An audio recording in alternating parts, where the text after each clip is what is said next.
ஓம் சாய்ராம். சத்குரு வாணி 15. என் கதைகளை கேட்டல், என் நாமத்தை சங்கீர்த்தனம் செய்தல், என் கதைகளின்பால் மிக்க ஆர்வம் கொள்ளுதல், உலக விவகாரங்களில் விருப்பமின்மை முதலியன எங்குள்ளனவோ அங்கு நான் நிச்சயமாக இருப்பேன். சாதாரணமாக என்னை ஸ்மரித்தாலும் நான் கவனத்துடன் கேட்பேன், இருப்பேன்.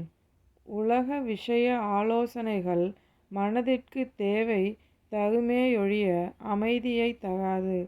ஆனந்தம் என்பது எந்த வடிவில் உன்னுள் இருக்கிறதோ அப்படியே அந்த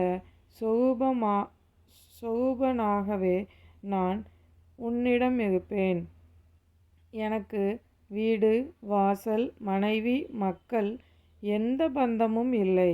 என் அனுபந்தம் உன்னுடனேயே.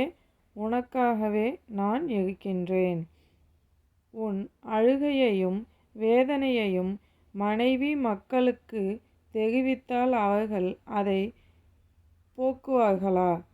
ஜீவர்கள் அனைவரும் என் கட்டுப்பாட்டிலேயே உள்ளனர். நான் இல்லாத ஜீவனோ பிராணியோ இல்லை. இதை மறந்து வீணாக கவலை கொள்ளாதே.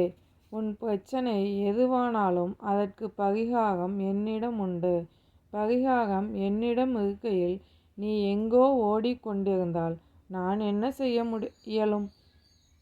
என்னை பரிபூரணமாக நம்பு. உன் உடல், மனம், செல்வத்தை என் பாதத்தில் வை. உன்னை விட்டு நான் எங்கே செல்வேன்? என் இருப்பிடம் உன் இதயமே. அதை அசுத்தமின்றி வைத்திரு. உன் இதயமே என் கோவில்.